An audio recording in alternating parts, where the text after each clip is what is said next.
തങ്ങൾ നിസ്കരിക്കേണ്ടത് നബിയേ. അള്ളാഹുവിന്റെ ഖുർആൻ പറയുന്നു. എന്താണത് തഖ്വയുടെ പള്ളിയാണെന്നതിനുള്ള തെളിവെന്താണ്?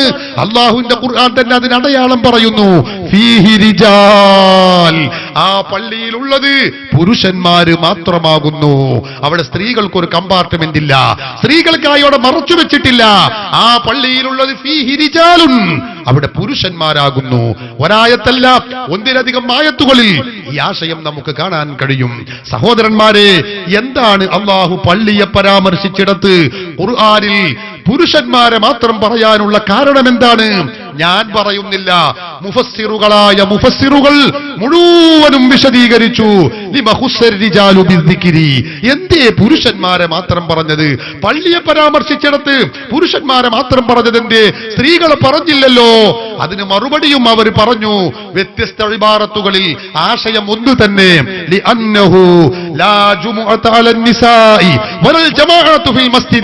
സ്ത്രീകൾക്ക് പള്ളിയിൽ നിസ്കാരമില്ല, പള്ളിയിൽ ജുമുഅയില്ല, പള്ളിയിൽ ജമാഅത്തുമില്ലല്ലോ.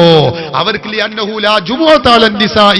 സ്ത്രീകൾക്ക് ജുമുഅയില്ല, വലൽ ജമാഅത്തു ഫിൽ മസാജിദി, പള്ളിയിൽ വെച്ചുകൊണ്ടുള്ള ജമാഅത്തുമില്ല. അത് സ്ത്രീകൾക്കില്ല, അത് പുരുഷന്മാർക്ക് മാത്രമാകുന്നു. ആരാണിത് പറയുന്നത്? ഒരു മുഫസ്സിറല്ല, ഞങ്ങൾ മാത്രം കണ്ടത്. നമ്മുടെ കേരളത്തിൽ ഇന്ന് പരിചിതമായ തഫ്സീറുകൾ 40ഓളം തഫ്സീറുകൾ, 1 ഡസനല്ല, 2 ഡസനല്ല, 3 ഡസനല്ല, 40ലധികം തഫ്സീറുകൾ നോക്കിയപ്പോ എല്ലാ മുഫസ്സിറുകളും ഈ ആശയം രേഖപ്പെടുത്തി വെക്കാൻ കഴിയും. എല്ലാവരും പറയുന്നു ഇതേ ആശയം. നോക്കൂ നിങ്ങൾ, പരിശുദ്ധ ഖുർആനിൽ സ്ത്രീകൾ പള്ളിയിലേക്ക് പോകണമെന്ന് പഠിപ്പിച്ചിട്ടില്ല. ഹദീസിലുണ്ടോ? ഒരിക്കലുമില്ല. അള്ളാഹുവിന്റെ റസൂലിനോട് നിങ്ങൾക്കറിയാമോ, പ്രവാചകരോട് ചോദ്യം, സഹാബി വനിതകൾ വന്നുകൊണ്ട് ചോദിക്കുകയാണ്, നബിയേ, ഞാൻ തങ്ങളുടെ കൂടെ പള്ളിയിലേക്ക് വരട്ടെ നബിയേ? ചോദിക്കുന്നത് ആരാ? സഹാബി വനിതകളാണ്. അവർ വന്ന് ചോദിക്കുന്നു. നോക്കൂ നിങ്ങൾ, ബീബി അസ്മാ റളിയല്ലാഹു അൻഹ അള്ളാഹുവിന്റെ റസൂലിന്റെ അരികിൽ വന്നുകൊണ്ട് ചോദിക്കുന്നു, നബിയേ, ഞാനും അങ്ങയുടെ കൂടെ പള്ളിയിലേക്ക് നിസ്കരിക്കാൻ വരട്ടെ? നബി സല്ലല്ലാഹു അലൈഹി വസല്ലമ തങ്ങളോട് ചോദ്യം നേരിട്ട് ചോദിക്കുകയല്ല, അവരൊരു ആമുഖമായി ചോദിക്കുകയാണ്. നബിയേ, അനവാഫിദത്തുൻ നിസാഇലൈക യാ റസൂലല്ലാഹ്, ഞാൻ സ്ത്രീകളുടെ പ്രതിനിധിയായി ഞങ്ങൾ യോഗം കൂടി എന്നെ പറഞ്ഞയച്ചതാണ് നബിയേ. എന്നിട്ടോ എനിക്ക് ചോദിക്കാനുള്ളത്, മാ മിൻ ഇംറഅത്തിൻ കായിനത്തിൻ ഫി ശർഖിൻ വലാ ഗർബിൻ സമിഅത് ബി മഖ്റജി ഹാദാ ഇല്ലാ വഹിയ അലാ മിസ്ലി റഅയി. നബിയേ, എന്റെ ഈ ആഗമന വിവരമുണ്ടല്ലോ, ലക്ഷ്യമുണ്ടല്ലോ, ഇത് ലോകത്തുള്ള ഏത് സ്ത്രീ അറിഞ്ഞാലും അവർക്ക് എന്റെ അതേ അഭിപ്രായമാണ് പറയാനുണ്ടാവുക. അങ്ങനെയുള്ള ഒരു കാര്യവുമായിട്ടാണ് ഞാൻ വന്നിട്ടുള്ളത്. നബി തങ്ങൾ ശ്രദ്ധാപൂർവം കേട്ടു. എന്നിട്ട് ചോദിച്ചു, തങ്ങൾ പുരുഷന്മാരുടെ മാത്രം പ്രവാചകനാണോ, അതല്ല സ്ത്രീകൾ കൂടെ പ്രവാചകനാണോ? നബി തങ്ങൾ പറഞ്ഞു, ഞാൻ പുരുഷന്മാരുടെയും സ്ത്രീകളുടെയും പ്രവാചകനാണ്. അപ്പോ മഹദിയായ അസ്മാ ബീബി റസൂലുള്ളാഹി തങ്ങളോട് പറയുന്നു, എന്നാ എനിക്കൊരു കാര്യം പറയാനുണ്ട് നബിയേ. ഇന്നകും മആശിറ റിജാലി ഫുള്ളിൽതും അലൈനാ ബിൽ ജുമുഅത്തി വൽ ജമാഅത്തി, നിങ്ങൾ സ്ത്രീവർഗം അല്ല, നിങ്ങൾ പുരുഷവർഗം. നിങ്ങൾ ഞങ്ങളെക്കാൾ ജുമുഅ കൊണ്ടും ജമാഅത്ത് കൊണ്ടും ഒട്ടേറെ പുണ്യകർമ്മങ്ങളെ കൊണ്ടും ശ്രേഷ്ഠതയുണ്ട് നിങ്ങൾക്ക്. ഞങ്ങൾക്ക് ആ കൂലിയൊന്നുമില്ല. വഇന്നാ മആശിറ നിസായി, ഞങ്ങൾ സ്ത്രീവർഗം, മഹ്സൂറാത്തുൻ മഖ്സൂറാത്തുൻ ഖവാഇദു ബുയൂതികും, ഞങ്ങൾ വീടുകളിൽ തളച്ചിടപ്പെട്ടവരാണ്. മുജാഹിദിന്റെ ഭാഷ കടമെടുത്ത് പറഞ്ഞാൽ ഞങ്ങൾ അടുക്കളയുടെ 4 ചുമരുകൾക്കുള്ളിൽ തളച്ചിടപ്പെട്ടവരാണ് നബിയേ. ഞങ്ങൾക്ക് പള്ളിയില്ല, ഞങ്ങൾക്ക് ജുമുഅയില്ല, ഞങ്ങൾക്ക് ജമാഅത്തില്ല. ഞങ്ങൾക്കും ആ കൂലി വേണ്ടേ നബിയേ? ഞങ്ങളെ പരിപാടി എന്താണെന്നോ? ഞങ്ങൾക്ക് വഇന്ന റജുല മിൻകും ഇദാ ഖറജ ഹജ്ജൻ ഔ മുഅ്തബിറൻ ഔ മുറാബിതൻ, നിങ്ങളിൽപ്പെട്ട പുരുഷന്മാർ ഹജ്ജിന് പോയാൽ, ഉംറക്ക് പോയാൽ, യുദ്ധത്തിന് പോയാൽ ഞങ്ങൾ ചെയ്യുന്ന പരിപാടി എന്താണ്? ഹഫിൽനാലക്കും അംവാലക്കും, നിങ്ങളെ സമ്പത്ത് സൂക്ഷിക്കുക. വഗസൽനാലക്കും അസ്വാബക്കും, നിങ്ങളെ വസ്ത്രങ്ങൾ നെയ്തുണ്ടാക്കുക. റബ്ബൈനാലക്കും അംവാലക്കും, നിങ്ങളെ സമ്പത്തുകൾ ഞങ്ങൾ വളർത്തിയെടുക്കുക. ഞങ്ങൾക്ക് വീടുകളിൽ തളച്ചിടപ്പെട്ട പരിപാടിയാണ്. അതുകൊണ്ട് ഞങ്ങൾക്ക് ചോദിക്കാനുള്ള ന്യായമായ ചോദ്യം, അവകാശമുണ്ട് നബിയേ. അഫനുശാരികുകും ഫിൽ അജ്രി യാ റസൂലല്ലാഹ്, എന്താണ് ചോദ്യം? അഫനുശാരികുകും ഫിൽ അജ്രി യാ റസൂലല്ലാഹ്, നിങ്ങളെപ്പോലെ പുരുഷന്മാരെ പോലെ ഞങ്ങൾക്കും പ്രതിഫലം വേണ്ടയോ നബിയേ? അർത്ഥവത്തായ ചോദ്യം കേട്ടപ്പോ നബി തങ്ങൾ പറഞ്ഞത് എന്താണ്?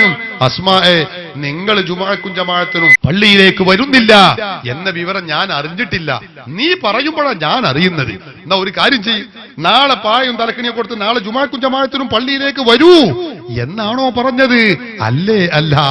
അവിടുന്ന് പറഞ്ഞു, ഇൻസ്വരിഫി അയ്യത്തുഹൽ മർഅ ഖാല റസൂലുള്ളാഹി, പോകൂ പെണ്ണെ നിന്റെ വീട്ടിലേക്ക്. വഅലിമി മൻ ഖൽഫകി മിനൻ നിസാ, നീ പറഞ്ഞല്ലോ യോഗം കൂടിയിട്ടാ നിന്നെ വിട്ടത്, ആ സ്ത്രീകളെയൊക്കെ നീ അറിയിക്കും ചെയ്തോ.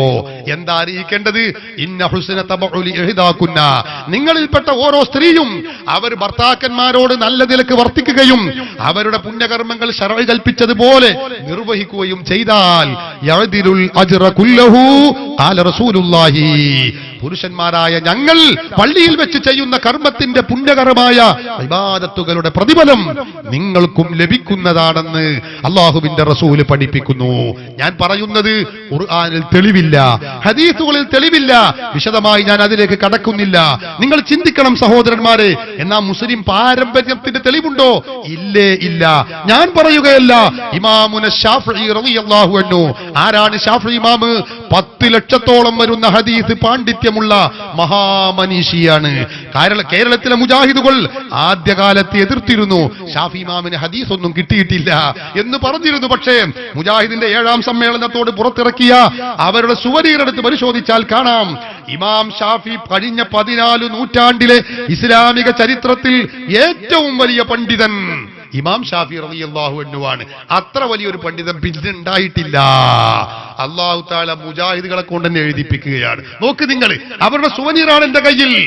ആ പറഞ്ഞ ഷാഫി ഇമാം എഴുതിയ ഗ്രന്ഥമാണിത്, ഇഖ്തിലാഫുൽ ഹദീസ്, ഷാഫി ഇമാമിന്റെ സ്വന്തം ഗ്രന്ഥം. ഇതിൽ പറയുന്നത് എന്താണ്? വഖദ് കാന മഅ റസൂലില്ലാഹി സ്വല്ലല്ലാഹു അലൈഹി വസല്ലമ നിസാഉ മിൻ അഹ്ലി ബൈതിഹി വബനാതിഹി വഅസ്വാജിഹി വമൗലയാതിഹി വഖദമി അഹ്ലി ബൈതിഹി. അല്ലാഹുവിന്റെ റസൂലിന്റെ കൂടെ ഭാര്യമാരുണ്ടായിരുന്നു, പെൺകുട്ടികളുണ്ടായിരുന്നു, അവിടുത്തെ സേവകരുണ്ടായിരുന്നു, സേവകരായ സ്ത്രീകളുണ്ടായിരുന്നു, അഹ്ലുബൈത്തിൽപ്പെട്ട സ്ത്രീകളുണ്ടായിരുന്നു, പലരും ഉണ്ടായിരുന്നു. പക്ഷേ ഫമാ അലിംതു മിൻഹുന്ന ഇംറഅതൻ خرجت إلى شهود جمعة ولا إلى جماعة في غيرها في ليل أو نهار ولا إلى مسجد قباء ولا إلى غيرها في ليل أو نهار. എന്താ പറയുന്നത്? റസൂലുള്ളാഹിന്റെ ഭാര്യമാർ നമ്മളെ പോലെയല്ലല്ലോ, 1 ഡസനോളം ഭാര്യമാരുണ്ടല്ലോ. ആ ഭാര്യമാരിൽപ്പെട്ട ഏതെങ്കിലും ഒരു ഭാര്യ, ഏതെങ്കിലും ഒരു മകൾ, ഏതെങ്കിലും ഒരു കുടുംബക്കാരിയായ സ്ത്രീ, അഹ്ലുബൈത്തിൽപ്പെട്ട സ്ത്രീ, അടിമ സ്ത്രീകളിൽപ്പെട്ട ഒരു സ്ത്രീ ഇല്ലേ ഇല്ല. പകലിലോ രാത്രിയിലോ ആരംഭ റസൂലിന്റെ കാലഘട്ടത്തിൽ ജീവിച്ച റസൂലുള്ളാഹി തങ്ങളുമായി ബന്ധപ്പെട്ട സ്ത്രീകൾ, കുടുംബക്കാരായ സ്ത്രീകൾ ഇല്ല. അവരാരും ജുമുഅക്കോ ജമാഅത്തിനോ വേണ്ടി പള്ളിയിലേക്ക് പുറപ്പെട്ടുപോയ ചരിത്രമില്ല. പറയുന്നത് ആരാണ്? ഇമാമുന ശാഫിഈയാണ്. അങ്ങനെ ഒരു സംഭവം എനിക്കറിയുകയില്ല. ഇമാം ഷാഫി റളിയല്ലാഹു അൻഹു തന്റെ ഇഖ്തിലാഫുൽ ഹദീസ് എന്ന ഈ ഗ്രന്ഥത്തിൽ വ്യക്തമായി പറയുന്നു. എന്താണ് ഇതിന്റെ അർത്ഥം? പൂർവീകരുടെ പാരമ്പര്യം ഈ വിഷയത്തിൽ മുജാഹിദുകളോടുകൂടെ ഇല്ല, സുന്നികളോടുകൂടെയാകുന്നു. ഇത് മുജാഹിദിനെ നിഷേധിക്കുകയാണെങ്കിൽ, അംഗീകരിക്കാൻ സന്മനസ്സില്ലെങ്കിൽ, മുജാഹിദുകൾ പുറത്തിറക്കിയ പത്രമുണ്ട്, പുടവ വനിതാ മാസിക.